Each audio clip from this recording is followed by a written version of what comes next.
Olá, Sr. Max Tomazini. O que te traz aqui hoje? Bom, doutor, recentemente eu estava lendo um livro e eu percebi uma mancha no meu olho esquerdo, que ela evoluiu para um ponto cego no meio da minha visão, de ambos os olhos, esquerdo e direito. E hoje de manhã também eu percebi que estou com dificuldade de diferenciar as cores verde e vermelho.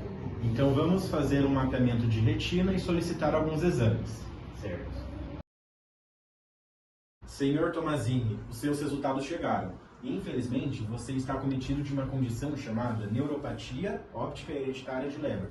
A história de Max Tomazini representa a de muitos outros indivíduos acometidos pela neuropatia óptica hereditária de Leber, uma doença rara que está profundamente vinculada a mitocôndrias, organelas responsáveis pela síntese de energia dentro da célula. Essas estruturas celulares, de acordo com a teoria endossimbiótica, evoluíram de bactérias aeróbias primitivas que passaram a habitar células eucarióticas primitivas há bilhões de anos atrás. É por essa razão que essas organelas possuem material genético próprio, e é nesse DNA que as mutações responsáveis por essa neuropatia irão ocorrer. Essas mutações ocorrem principalmente em genes como o MD6, o MD1 e o MD4, os quais codificam proteínas como a NADH desidrogenase, que participa do complexo 1 da cadeia respiratória. O mau funcionamento desse complexo dificulta a transferência de elétrons do NADH para a cadeia respiratória. Sendo assim, a síntese de ATP fica profundamente prejudicada e haverá também um acúmulo de espécies reativas de oxigênio dentro da célula, o que acabará desencadeando vias apoptóticas, ou seja, vias de morte celular dentro daquela célula. Mas agora você pode estar se perguntando por que o nervo óptico é tão vulnerável. A resposta para isso é bem simples. Basicamente, os axônios das células ganglionares da retina não são revestidos por bainha de mielina, mas eles são altamente dependentes de energia e, consequentemente, são altamente dependentes da atividade mitocondrial dentro das células para exercer a sua função. Agora, vamos entender um pouco sobre os principais sintomas dessa doença. O quadro clínico se manifesta com a perda subaguda da visão central, geralmente sem dor, começando de um olho e indo para o outro. Isso ocorre devido a uma hiperemia leve nos nervos ópticos, que ocorre mais lateralmente e se transforma em uma atrofia óptica, responsável por essa perda gradual da visão. Além disso, a percepção de cores pode ser comprometida com pacientes que portam essa doença. Para o diagnóstico, o médico pode solicitar exames como genéticos, testes eletrofisiológicos ou uma tomografia de coerência óptica, além de realizar o mapeamento da retina no próprio consultório. Doutor, você mencionou que ela é hereditária, mas meus pais não têm, nenhum dos dois tem cegueira. Mas o que poderia explicar o fato de alguns indivíduos desenvolverem a doença e outros não?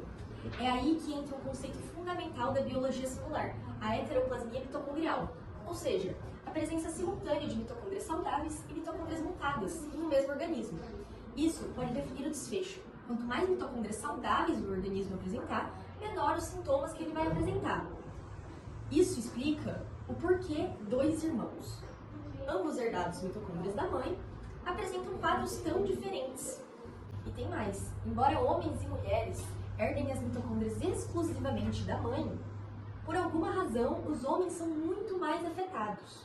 Além disso, as mutações não atingem todo mundo de forma igualitária, uma característica que chamamos de penetrância incompleta.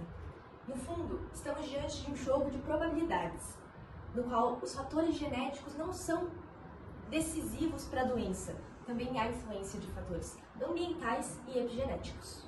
Infelizmente, o tratamento para a neuropatia óptica hereditária de Leber ainda é muito limitado. Em alguns casos, pode ser utilizada a idebenoma, que é um análogo sintético da coenzima Q10, que auxilia na transferência de elétrons do complexo 1 para o complexo 2 na cadeia respiratória, ajudando, portanto, na síntese de ATP. Por outro lado, fatores ambientais como o tabagismo e o alcoolismo podem agravar o quadro da doença. No caso do paciente que nós mostramos anteriormente no vídeo, a ausência desses fatores pode ter retardado a aparição dos sintomas da neuropatia óptica. Também vale a pena nós ressaltarmos aqui que o caso mostrado, ele serve como exemplo para demonstrar os limites do conhecimento médico, e nós temos sempre que buscar aprimorar esse conhecimento para que algum dia tratamentos viáveis para doenças raras possam ser devidamente encontrados. No Brasil, a presença da doença reflete diferenças sociais e regionais. No Norte e Centro-Oeste, onde há maior ancestralidade indígena, as mutações são menos comuns e os casos menos frequentes. No Sul e Sudeste, com população de origem europeia e mais centros de diagnóstico, a doença é mais identificada. Já no Nordeste, a falta de disponibilidade de atendimentos especializados faz com que muitos pacientes não sejam diagnosticados, não pela falta da doença, mas por falta de quem possa identificá-la. Isso revela uma triste realidade. O diagnóstico da cegueira mantém um padrão de invisibilidade social. A ciência enxerga o Sul, mas mantém os olhos vendados para o sertão.